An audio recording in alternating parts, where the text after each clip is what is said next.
give him an opportunity to come up here to speak. We've got 5 minutes left for you to speak. I think that'll be enough time. But we do want to give Steve an opportunity to speak, so I hope you'll bear with him and give him as much time as he needs. Now, that's within reason, okay? Okay.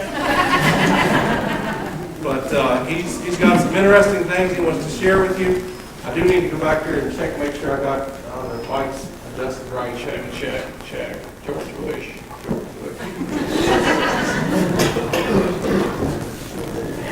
Good morning. It's a dirty trick. 4 minutes. And he asked me to follow this. You know, this was fine, just like it was. It's on. I do it on. Did you turn it on? Yeah. Fire it up. Bear with me. Turn it up too much. That maid boy that sang, is that ain't kin to Charlene? You know? I don't even know. I'm blessed to have a voice that carries right good.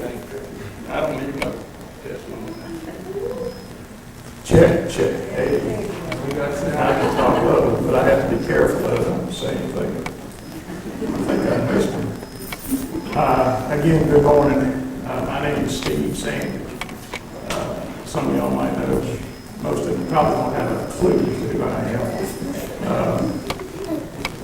But I was raised here in the church, and I said my name is Steve Sanders. My boys call me Max Power. Anybody's a Simpsons fan? Watch The Simpsons. You know, then you have no idea who Max Power is. It's a blow dryer or something. Anyway, I was priest up here today, and I am going to have to start have that 17 pages, but cut some of that back. I was raised here at church in the 50s. And I brought pictures so that I knew I could recognize everybody. So when I get up real close to you, I'm just going to hold the picture up so I'll know who's who. And I've seen a couple, and I saw Gene Flecker stand up a little while ago, and that was another. Not keeping up with you like I should have. There's a lot of folks that's left the church that they had a very powerful influence on me as a little growing up, and that's kind of what I want to share with you today. I probably sound a little different than when I was here before because I moved further south, but I did spend a little bit of time up north. Any Yankees in the crowd? Oh, good. All one. Bless you. I got to spend 10 years in New York, and I'm having a hard time figuring out who to support for the World Series, but I guess somebody from New York would win.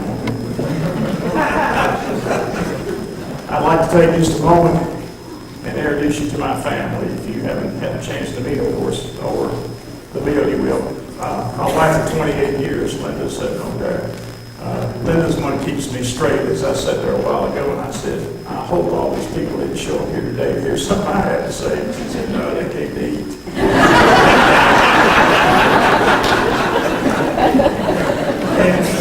And sitting beside her, of course, is my sister Norma, that was also raised here in the church in the 50s. And sitting in Mom and Dad's section is Dad's sister, Aunt Fanny Quick, and my first cousins, Vivian and Charles. Used to be, I don't know if they still do it today, but back in our day, there was a place where everybody sat. You could stand up here and just about know who was here and take names about where they sat. For some reason, Mom and Dad liked that corner. Miss Showalter, I don't see, where's Miss Showalter at?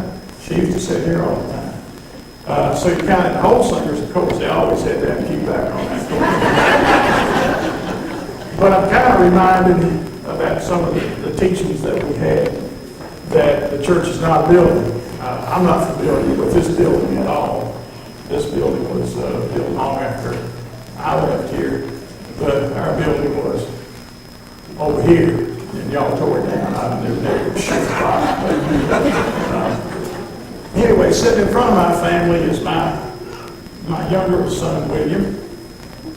Norma's daughter, We take these pictures, by the way, because Mom sends her greetings. She still lives out in Hollywood of all places, but Mom, I'm not going to embarrass you. Right? They're going to send the film back to her. And sitting beside William is Norman's fiancée, Melissa, and my older son, Norman. Norman is a student at UNC, and Edward is a student at Divine College. I want to read a poem to you. And it's going to be real hard talking to you because I don't know. The older folks, there's one thing you say to them, younger people, you say a couple other things. I particularly want to talk to the teenagers. Any teenagers here? How many teenagers raise your hand? You're the ones I want to specifically speak to. Because it was so much fun being raised here in the church in the 50s as a teenager because there was extended families. And it appears that there's still some of that extended family here. But it's not so everywhere. And probably one of the problems that our young people, I think, are facing today is because they don't have that extended family. Do you teenagers know that if you go out and get in trouble, somebody will tell your parents? Y'all know, y'all get an amen. Well, see, when I was a boy, that wasn't true. No matter what I did, there was somebody in this church watching what I was doing. I didn't have to worry about it and tell my parents. Most of the time they'd scold me and I had no problem with it. I dug up this little, I heard somebody say amen. That is true. By the way, here's the pictures. I have some for sale. Some of them I don't see out there. Is Gary Garland Estes here? Yeah. They still alive? I mean, some of us I know aren't here anymore. I don't even know who's missing out there. Anyway, I found this poem I'm going to share with you. This is for the old people, the real old people. And by the way, today's favor that I've got to ask y'all is I want you to lower your expectations just a little bit this morning because I saw these signs. And then somebody said it was in the paper. Just lower your expectations a little bit. This isn't going to be as powerful as you think it might be. Or a little bit more. Yeah, a little bit more. You guys created me, so. As I travel over this world just to suit my roving mind, the messages I get from the dear ones I left behind. They are filled with the sweetest words that can so touch me when I heard. Ere, oh, ere, can I forget? These are some things that they'd say. It's sweet to be remembered on a bright and gloomy day. It's sweet to be remembered by a dear one far away. It's sweet to be remembered when you are far away. Anybody know who wrote that poem? Shame on you if you don't know who wrote that. I cannot believe it. Famous person that came from this town. Anybody remember Mac Wiseman? Oh, there you go. Oh, yeah. That was one of the songs one of the songs that he wrote. And I got that from him about 2 months ago. And I didn't realize there was such a tie to this community from him. But I was kind of fascinated when I found out he knew my grandfather. I didn't know he had. I knew everybody talked about it came from over, but he also was active in one of the Brethren churches here. It wasn't this one, I don't know what church it was, but he was a brother. But I thought that being remembered, so y'all come on in, we're going to eat a minute.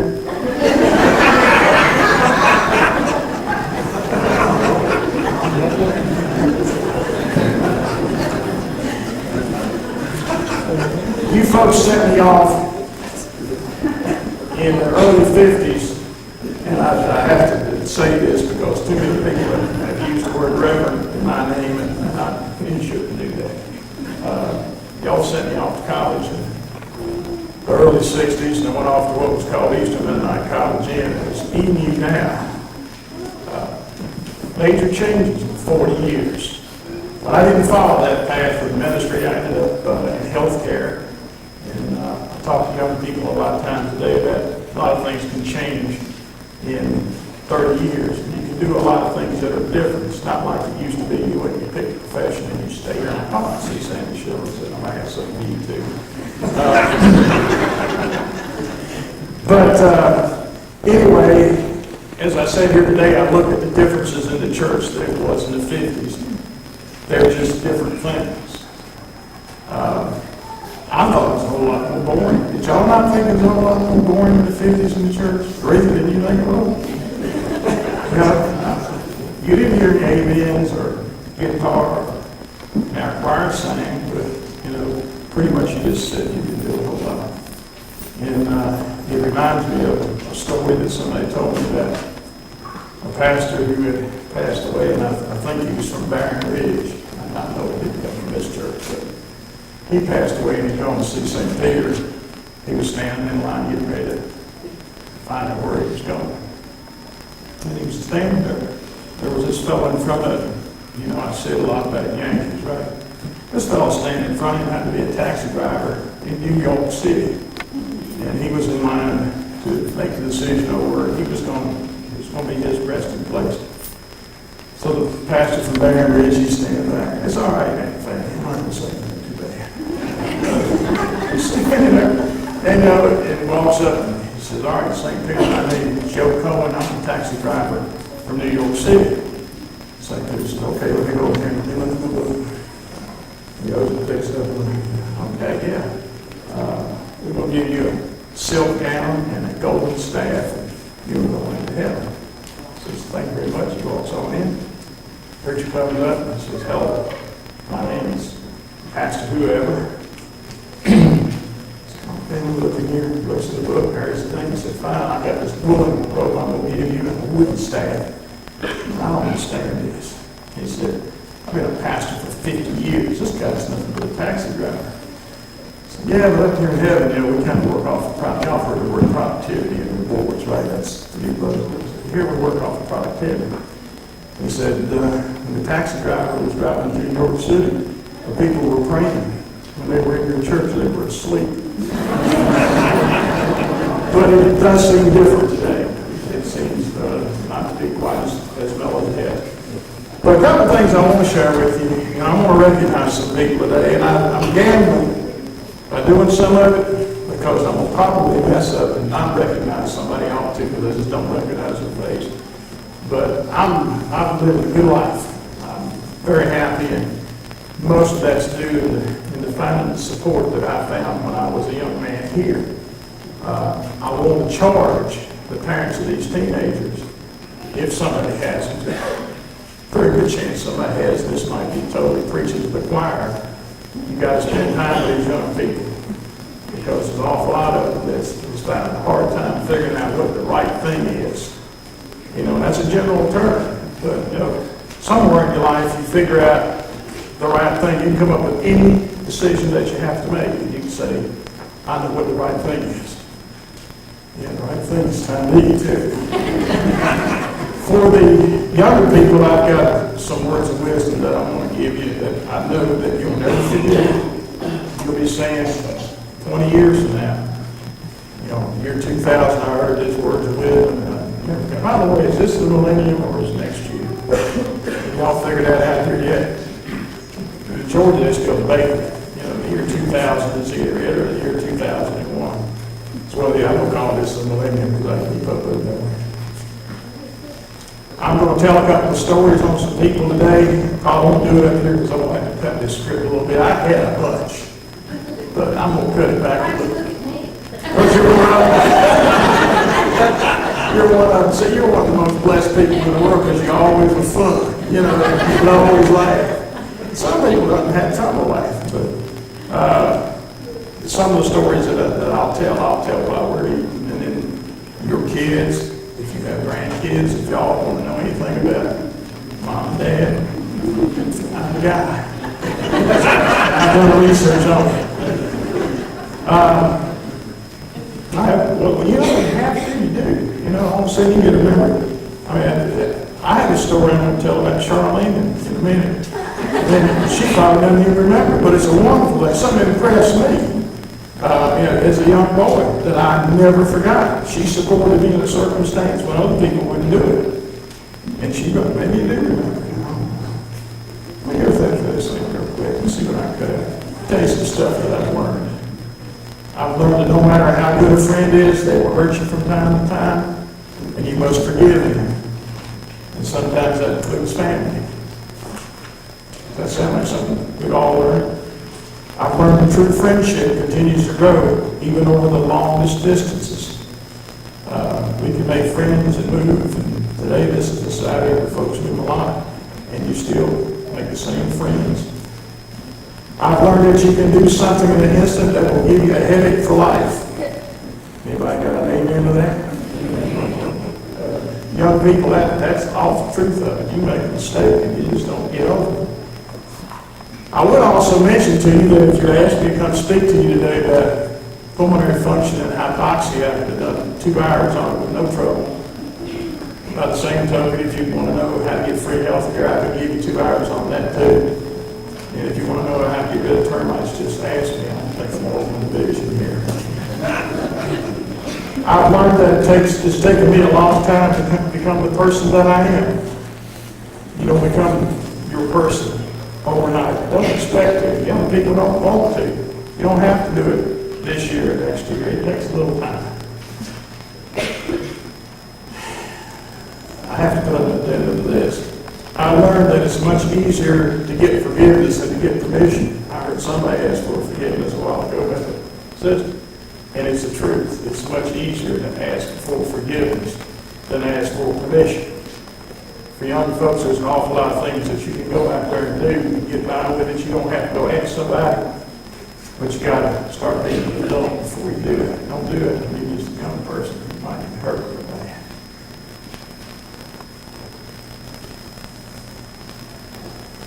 I've learned that someone thinks logically provides a nice contrast to the real world. I've learned that you should always leave loved ones with loving words. It might be the last thing that you do. And I'm sure that every one of us here have experienced that. You don't know the day when you walk out of here who you're going to see again. And I think that it's been 10 years since I've been back in this church, and there's an awful lot of people missing in that 10 years period of time. But every day, you never know. Teenagers, y'all think, this is for y'all. Okay, but this is stuff your grandparents and parents taught me. Here's another break. I've learned that we are responsible for what we do, no matter how we feel. That's another amen. Because, you can feel how you want to, but you got to be responsible for what it is that you do.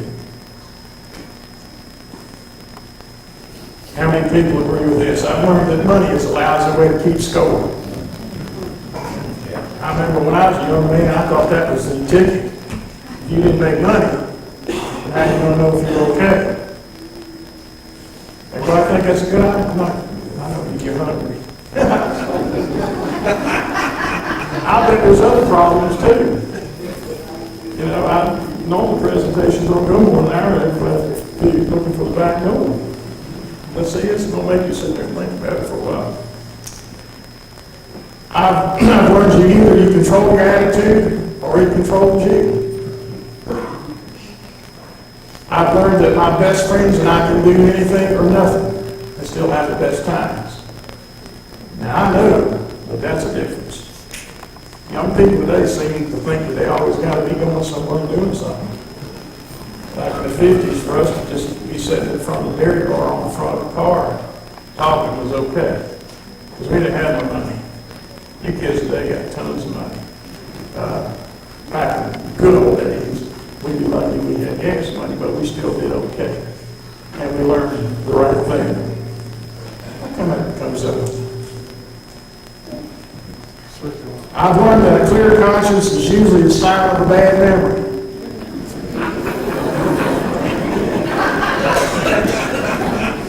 How many people here use the internet? Internet, big thing? Oh, all this wisdom is right there on the internet. You think I came up with this? You're silly. I've learned there's not one shred of evidence that supports the notion that life is serious. And I go back to what I said earlier. Being raised in this church, it seemed like an awful lot of times things were serious. But I've learned that I don't think that's true. I don't think everything has to be serious. And to follow the same lines, there's some things I haven't learned. I haven't learned yet why glue doesn't stick to the inside of the bottle.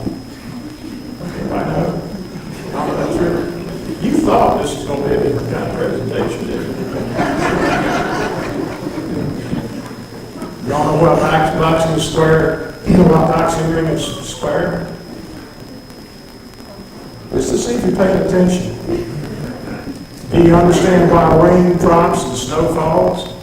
See, these are things I haven't figured out yet. I mean, there's some things that I've learned, but there's a lot of that. I haven't figured out why we haven't given the tops of our feet a name. You know, like, we got the soles, but why don't we? You know. College made that way. Isaac bills always travel through the mail twice as fast as checks. If I get back here again in 40 years, I'm going to have the answers to that. And then one more just for your consideration. Why is there a mouse-filled cat food? Yeah, mouse-flavored cat food. You are paying attention. Okay, let's skip page 3 and 4. Oh, I learned something here, and I bet you've learned it too. Probably got preached back in those days too. I've learned that going to church doesn't make you a Christian any more than going to a garage makes you a mechanic. Make kind of sense? Going to Brethren are changed. Brethren used to not say amen. As a matter of fact, she just touched and said, listen to the preacher had to say. I've learned that middle age is when broadness of the mind and narrowness of the waist changes places. Maybe it's just me. I put the glasses on to see it all. I've learned that it isn't always enough to forgive, be forgiven by others, but we have to have the ability to forgive ourselves. And for a long time, it takes you before you learn how to do that. But you have to be able to forgive yourself before you can forgive anybody else. I can remember my father talking about forgive and forget. And also remember him talking, and many school teachers, or Sunday school teachers talking about the choices that we have. We're always responsible for whatever we do, but we do have our own choices. I've learned that just because someone doesn't love you the way that you want them to, doesn't mean that they don't love you the best that they know how. Want some more of the others of that, the glue at the bottom? I can do it. I've learned that blessed are they who can laugh at themselves, for they never cease to be unamused. Sometimes we have to be able to do that. I've enjoyed life by doing it. One of the things that I've spent probably the last 50 years of my life being involved in is an organization that's called the Optimist. Anybody here ever heard of Optimist? You know what an Optimist is? No, you don't, do you? Okay. If you was looking at a glass of water and it was half full, would you be an optimist or a pessimist? Okay, if it's half empty, you'd be a pessimist. Okay. If you was a Virginia Tech engineer, you'd be absolutely worthless. Or Georgia Tech engineer, either one. But I remember, I assumed that the Ruritans still an organization in this community. Irvin Wagner and several other people invited me, got me involved with a civic organization. Young people, that's something good for you to do. You learn a lot about how to work as a team in a community and solve problems. Probably your first good touch with involvement of the government, which you should be involved in. 18-year-olds, been given the vote. How many's going to vote next week? I could do another half hour on that if you like, because I'm really involved in politics too. But as an optimist, one of the things that you taught me, you encouraged me to do, was to learn how to speak in front of people at a very young age. Some of you probably remember when we used to have speech contests here. I always get beat by that. What was that boy? Good over at Dave Gunn. Got beat me every time. I don't know what he's doing today, but he's probably wealthy. But it afforded me the opportunity to learn how to speak in front of folks. And as I tell young people today, the worst that can ever happen from you, if you learn how to do this, you can be a pretty good salesman. I never thought that I'd ever be in sales, but for the last 5 or 6 years, I've been a sales weasel for a pest control company. I learned it right here, y'all, thank you very much, because I learned how to speak in front of people. And optimism is probably our biggest focus, is to take young people, teach them how to get in front of people, say what they got on their mind. In the last couple of years, I've said maybe we can teach young people and give them an opportunity to say what's on their mind. They won't shoot us quite as quick. But you know, back in the 50s, it didn't happen, did it? I don't remember that. Anybody ever get shot in Cremora? From 40 through 60? If it did, I didn't hear about it. Has anybody been shot later? Maybe they still don't know this community. But in some communities in this country, young people are missing something. They either don't know what the right thing is, or they just haven't been given afforded an opportunity to get up and say what they have on their mind.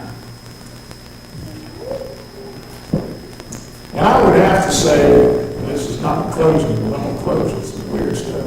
I've learned that, without a doubt, the differences between all of us is our experiences up to this second. I've listened to tons and tons of philosophers and pastors and religious leaders talk about what makes us different. And I'm convinced that we're all exactly the same, except for our experiences up to right now. At lunch, if you'd like to talk about that more, I'd be more than glad to talk with you about it. But I think if you think about it and understand that we really are all the same, what makes us different, what brings us on conflict is we don't think the same because we not experience the same. If you ever want some good reading, it's old stuff, but it goes back to the philosophies. I'm okay, but you're okay. I asked the pastor to let me bring flowers today. That's what I wanted to do, because I know that y'all don't eat. Oops. See, Randy? You probably want to go to the bathroom.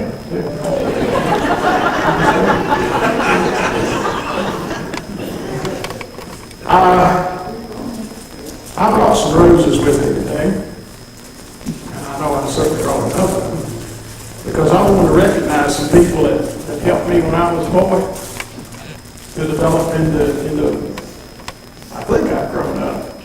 If you talk to me, maybe you'll find that I haven't grown up, but I think I have. But I've never made it if I haven't.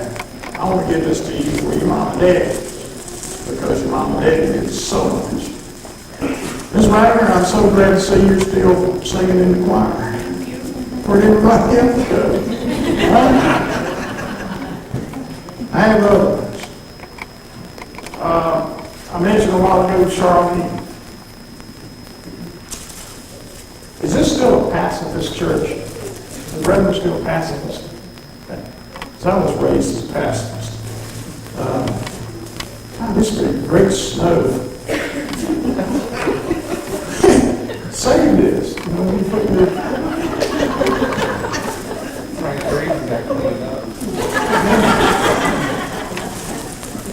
I was raised as a pacifist, but as a young boy, there comes times, I don't know what that's going to do inside, there comes times when you're younger that you have to make some decisions. How many times can you stand some kid picking on you, calling you a chicken because you go to Forest Chapel Church and you know you're in a public school? Sometimes you just say, I've had enough of it, and you haul off, and my word for it, Southern, Georgia word for it, Cold God.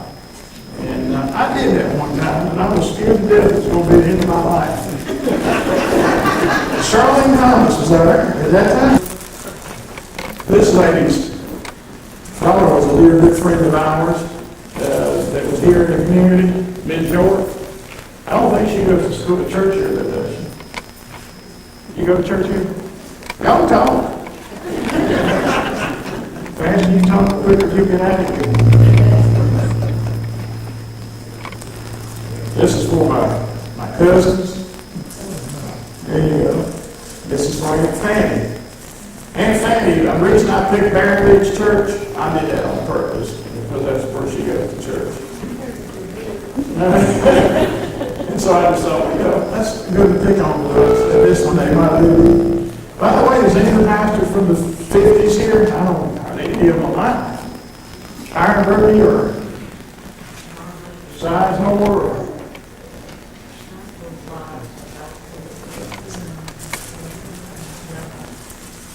I tell you what, any pastor today in this church would have a rough time living up to the wisdom and counseling of those guys. Because I certainly put them through their trials and tribulations, wouldn't you think? I see you else. You see me, and I don't see you jump up. What's going on here? Gone.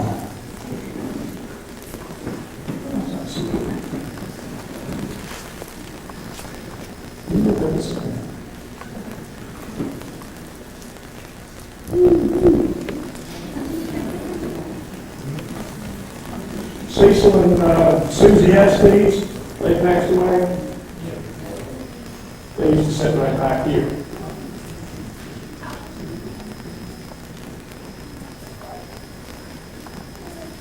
I guess I'll have to just give these little people because they're perfect. You have this all the time.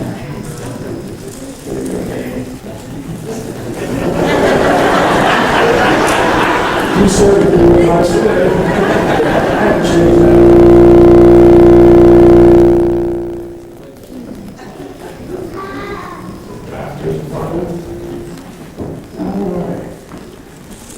Your mom and dad used to let me come over at your house all the time. That's for them. You serve them up. I know the child players in your life.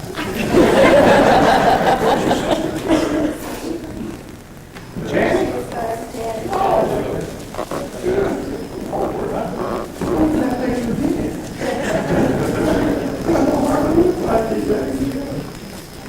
Who else in the junior high school? Read off that list? Because we can make fun of them if they're not here. Huh? Which one? Oh, yeah. Oh, yeah. See, now you start coming to focus, pictures start to clear up. I got to give one of this road cat. Young lady today that directed the choir, they used to have your job. And probably one of the biggest reasons that I had it was because Ms. Roadcast used to encourage me. She used to tell me that I could sing. I didn't hear anything with it. Kind of hard to believe. Bill Lawsley and I used to sing up at Pleasantville Church. He went on to be a staffer. I should have done the same thing. I also know I was stood by Don Reed with the Stafford brothers, did the same in church choir. I mean, they sang in high school. How come they wait till they got out to go get all the money? Anyway, where was that other leper person? Got it, leper. All right, I'm going to read the list. I haven't seen you. Brother standing up. These are junior highs from the, they don't even have to be junior highs. Near junior highs. If you're not here, we'll take the rest of these and put them on the markers after grade. Oh, I tell you what, preacher's wife is smart. The only trouble of it is that it makes me have to do this a little fast. You know what I mean?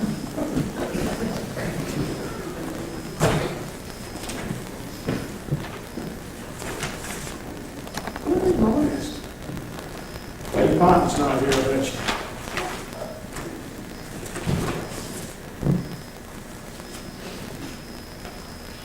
Spanier twins, are they still around?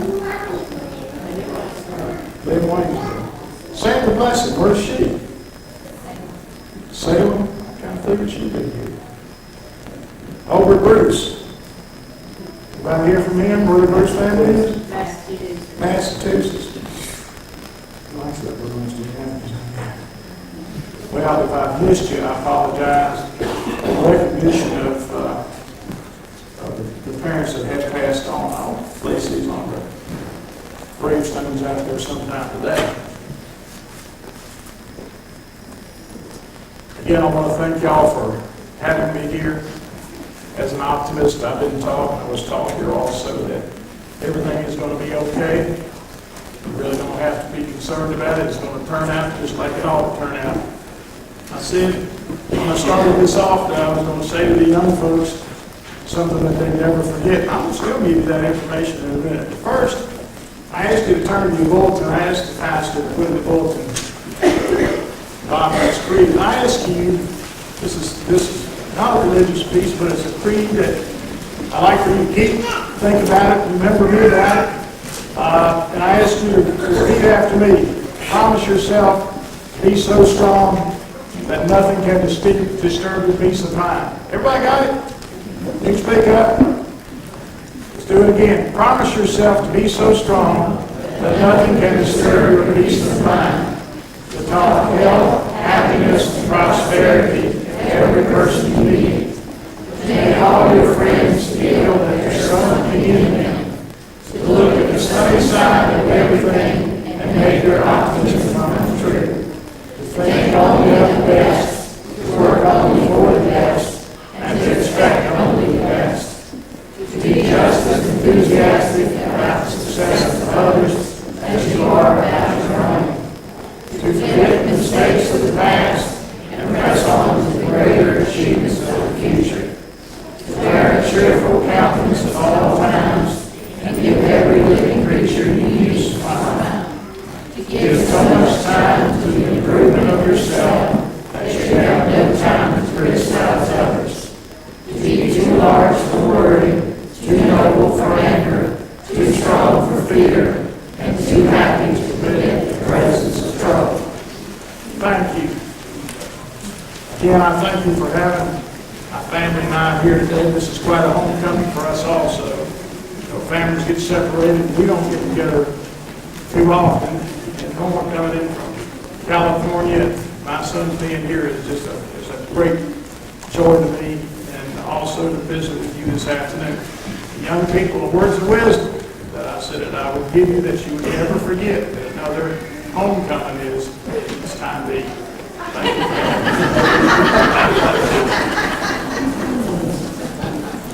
The whole, just do a whole